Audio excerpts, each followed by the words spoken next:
Hey guys, this is Fia Ahmed. আজকে কথা বলবো এওলিয়নের একটি কন্ট্রোলার নিয়ে, যেটির মডেল হচ্ছে K10। এই কন্ট্রোলারটির বর্তমান বাজার মূল্য হচ্ছে ৫,০০০ টাকা।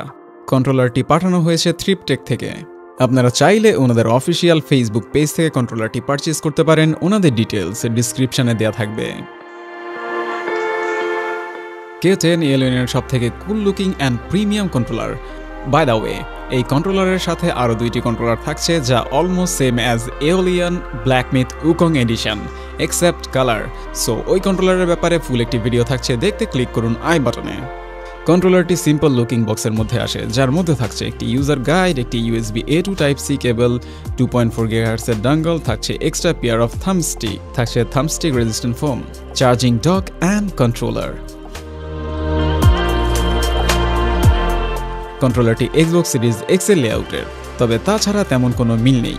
কন্ট্রোলারটি ট্রান্সপারেন্ট অ্যান্ড ওপরের ট্রান্সপারেন্ট কভারটি ডিটাচেবল, যা ম্যাগনেটিক। আর এই ট্রান্সপারেন্ট কভারের নিচেই রয়েছে রাম্বল মোটর, যা ফুললি এক্সপোজড। আর এই ব্যাপারটা এই কন্ট্রোলারটিকে সকল কন্ট্রোলার থেকে আলাদা করে, যার জন্য এই কন্ট্রোলারটিকে ইউনিক বলা যায়। কন্ট্রোলারের সাথে জাস্ট একটি ম্যাগনেটিক কভার দেয়া হয়েছে। আমার কোশ্চেন, যখন এক্সট্রা ম্যাগনেটিক কভার দেয়া হয়নি, ইভেন আলাদা করেও কিনতে পাওয়া যায় না, তখন ডিটাচেবল কভারের ডিজাইন করার মানে কি? কন্ট্রোলারটি 3টি কালার ভ্যারিয়েন্টে পাওয়া যাচ্ছে, অরেঞ্জ, পার্পল অ্যান্ড আমার কাছে থাকা হোয়াইট। কন্ট্রোলারটির ওয়েট 249 গ্রামের মতো, যা স্কেলের ওপর কিছুটা কম বেশি হতে পারে। আর এই ওয়েটটা মিলে যায় X10 এর সাথে, যার রিভিউ অলরেডি চ্যানেলে করা আছে, চাইলে আই বাটনে ক্লিক করে দেখতে পারেন। কন্ট্রোলারটির বিল্ড কোয়ালিটি সলিড, কোনো ধরনের ক্ল্যাঙ্কি সাউন্ড নেই, বাট কিছুটা র্যাটলিং সাউন্ডের প্রেজেন্স রয়েছে। কন্ট্রোলারটি ডিউরেবল, তবে যেহেতু কন্ট্রোলারের টপ হাউজিং অ্যাক্রিলিকের, সো হাত থেকে পড়ে গেলে ভেঙে যাওয়ার পসিবিলিটি 99%। কন্ট্রোলারটির grip comfortable and smooth. Suggestion থাকবে কন্ট্রোলারটির সাথে গ্রিপ ব্যবহার করা। তবে এই কন্ট্রোলারের সাথে গ্রিপ ব্যবহার করার মানে হচ্ছে কন্ট্রোলারটির সৌন্দর্যকে ডিসরেসপেক্ট করা। মানে কি একটা অবস্থা! কন্ট্রোলারটিতে Type-C পোর্টটি কন্ট্রোলারের মাঝ বরাবর দেওয়া হয়েছে, যা কিছুটা ভেতরের দিকে, যার কারণে স্বাস্থ্যবান USB Type-C পোর্ট দ্বারা চার্জ করতে কিছুটা প্রবলেম হতে পারে। তবে আমার কাছে থাকা মোটা মাথা Type-C দ্বারা চার্জ করতে খুব একটা অসুবিধা হয়নি। কন্ট্রোলারের থাম্বস্টিকগুলো ইন্টারচেঞ্জেবল, যার জন্য কন্ট্রোলারের সাথে এক্সট্রা পেয়ার অফ থাম্বস্টিক দেওয়া হয়েছে, যা চাইলেই নিজের সুবিধা মতো পরিবর্তন করে নেওয়া যাবে। আর এই থাম্বস্টিকগুলো চেঞ্জ করা মর মতো ইজি, আর থাম্বস্টিকগুলোর গ্রিপ ভেরি গুড কোয়ালিটির। কন্ট্রোলারটিতে ট্রাইমোড কানেক্টিভিটি দেওয়া হয়েছে, USB connectivity, 2.4 GHz connectivity and Bluetooth 5.3 connectivity. কন্ট্রোলারটিতে মোড সুইচ করার জন্য কোনো ডেডিকেটেড সুইচ দেওয়া হয়নি, যে কারণে মোড সুইচ করার জন্য বিভিন্ন কি কম্বিনেশন ব্যবহার করার প্রয়োজন পড়ে, আর এই ব্যাপারটা খুবই inconvenient. Wide mode just plug and play. 2.4 GHz মোডে কানেক্ট করার জন্য কন্ট্রোলারের হোম বাটন এবং প্লাস বাটন প্রেস করে 5 সেকেন্ড হোল্ড করা লাগবে। ব্লুটুথ মোডে কানেক্ট করার জন্য home button plus X button hold করে 5 সেকেন্ড হোল্ড করা লাগবে। অ্যান্ড নিনটেন্ডো মোডে কানেক্ট করার জন্য home button plus RS hold করা লাগবে। আর পিআর ডিভাইসের মধ্যে সুইচ করার জন্য কন্ট্রোলার অফ অবস্থায় হোম বাটন হোল্ড করে রাখলে মোড সুইচ হবে। আমার মতে মোড চেঞ্জ করার জন্য এত কমপ্লিকেটেড সিস্টেম না করে সিম্পলি একটি মোড সুইচ দিয়ে দিলেই অনেক ইজি অ্যান্ড ইউজার ফ্রেন্ডলি হতো। বাই দ্য ওয়ে, কন্ট্রোলারের পোলিং রেট ব্লুটুথ মোডে 43 থেকে 75 পর্যন্ত, 2.4 GHz এ 177 থেকে 180 পর্যন্ত, এবং ওয়াইড মোডে মিনিমাম 1037 অ্যান্ড ম্যাক্সিমাম 1070 পর্যন্ত পোলিং রেট পাওয়া গিয়েছে। আর এই পোলিং রেট নিয়ে ওয়ার্ড অ্যান্ড ওয়্যারলেস কোনো মোডেই আমি অনলাইন ফাইটিং গেমে কোনো ধরনের ইস্যু ফেস করিনি। বাই দ্য ওয়ে, কন্ট্রোলারগুলোর একটি ডঙ্গল অন্যটাতে কাজ করে না, সো 2 বা তার বেশি কন্ট্রোলার ইউজ করলে প্রতিটির জন্য আলাদা আলাদা ডঙ্গল প্রয়োজন পড়বে। কন্ট্রোলারের চার্জিং ডক এই কন্ট্রোলারের আরও একটি আকর্ষণীয় দিক। চার্জিং ডক থাকায় কন্ট্রোলারটিকে চার্জ করার জন্য আলাদা করে কেবলের ঝামেলার প্রয়োজন পড়ে না। তাছাড়া কন্ট্রোলারের সাথে ডক থাকলে ডেস্কে আলাদা করে একটি গেমিং অ্যান্ড বড়লোকস ভাইব দেয়। কন্ট্রোলারটি ডকের সাথে খুবই ইজিলি অ্যাটাচ হয় এবং পোকো পিন থাকায় চার্জিংয়ের জন্য কোনো ঝামেলা পোহাতে হয় না।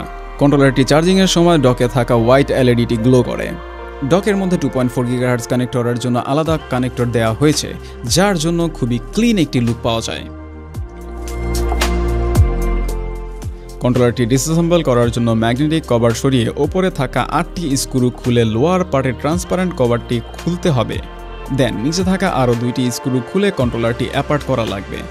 আর এই কন্ট্রোলারটি ডিসঅ্যাসেম্বল করা কমপ্লিকেটেড ছিল। By the way, do not try this at home, if you do that you will lost your warranty. কন্ট্রোলারটি টপ হাউজিং খোলার জন্য আরও 4টি স্ক্রু খুলে নিতে হবে। রাম্বল মোটরগুলো পিসিবির সাথে সোল্ডারিং করা যা আমার খুব একটা পছন্দ হয়নি বিকজ অন্য দুইটি কন্ট্রোলারের রাম্বল মোটর ডিটাচেবল। কন্ট্রোলারের ডিপ্যাড অ্যান্ড ABXY বাটনগুলো মেম্বারিং। তাছাড়া কন্ট্রোলারের বাকি সব সুইচগুলো mechanical.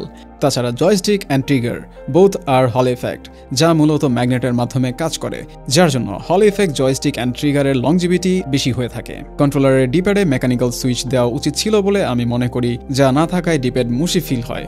কন্ট্রোলারের ABXY buttons feels good, but কন্ট্রোলারের বাম্পারের ফিলিংস কিছুটা অ্যাভারেজ ছিল। তাছাড়া কন্ট্রোলারের বাকি বাটনসগুলো ফিল ভালো ছিল। কন্ট্রোলারে দুইটি ম্যাক্রো বাটন দেওয়া হয়েছে যার পজিশন থাম্বস্টিক অ্যান্ড ডিপ্যাডের নিচে। কন্ট্রোলারের ডিপ্যাড এবং ফেস বাটনগুলো মেম্বারিং। বাটনসগুলোর অ্যাকচুয়েশন ফোর্স 120 থেকে 130 গ্রামের মতো, অ্যান্ড ডিপ্যাডের অ্যাকচুয়েশন ফোর্স কিছুটা বেশি 150 থেকে 180 গ্রামের মতো। সুইচগুলোর life এক্সপেন 20 million clicks.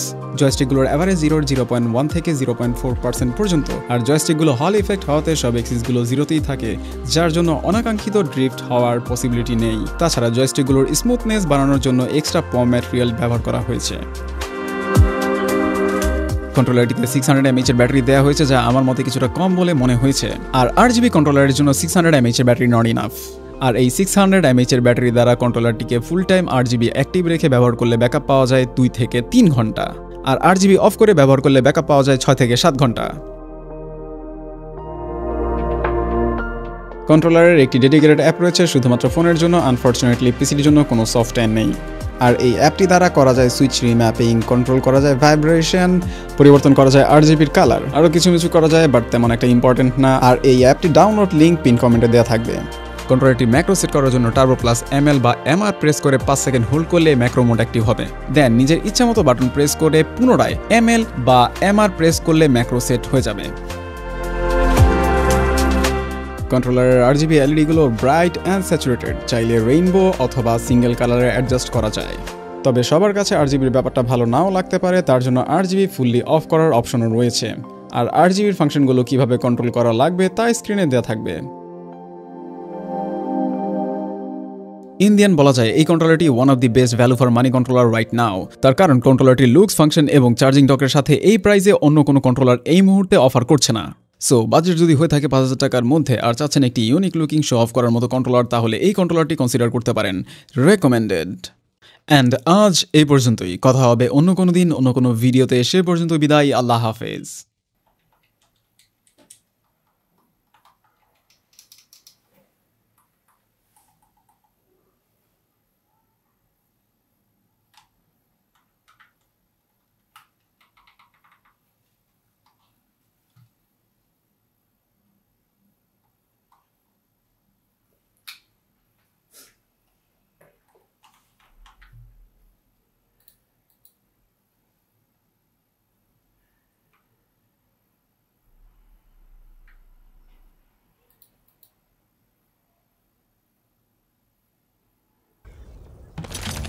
Take one.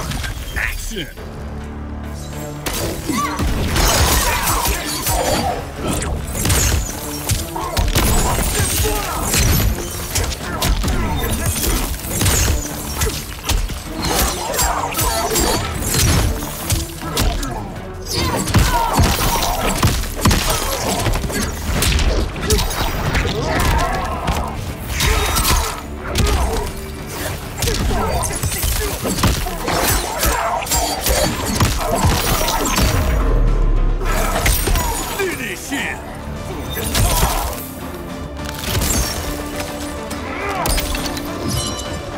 Sub-Zero wins.